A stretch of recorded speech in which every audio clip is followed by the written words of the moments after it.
നമ്മുടെ ലോകത്തിന്റെ നേതാവായ മുഹമ്മദ് റസൂലുള്ളാഹി സ്വല്ലല്ലാഹു അലൈഹി വസല്ലം പറഞ്ഞ 3 വിഭാഗക്കാരെ കുറിച്ചാണ്. അള്ളാഹുവിന്റെ കാരുണ്യത്തിന്റെ ഒരു നോട്ടവും പോലും കിട്ടാതെ അതികഠിനമായ ശിക്ഷ അനുഭവിക്കുന്ന 3 തരം ആൾക്കാരെ കുറിച്ചാണ് ഇന്ന് ഞാൻ പറയുന്നത്.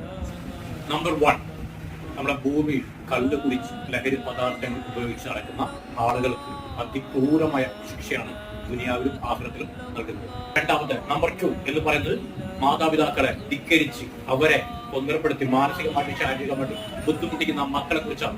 അവർക്ക് സ്വർഗത്തിന്റെ കവാടം തുറക്കുക മാത്രമല്ല, അവർക്ക് കൊടിയ ശിക്ഷയായിരിക്കും ദുനിയാവിലും ആഖിറത്തിലും പടച്ചിറപ്പ് നൽകുന്നത്.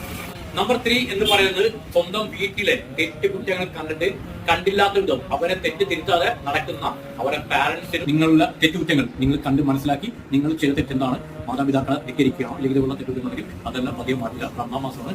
അള്ളാഹുവിന്റെ ബർക്കത്ത് എല്ലാവർക്കും നൽകുവട്ടെ. എല്ലാവർക്കും ദീർഘായുസ്സുള്ള ആരോഗ്യം ആഫിയത്തും അള്ളാഹു പ്രദാനം ചെയ്തു. ആമീൻ.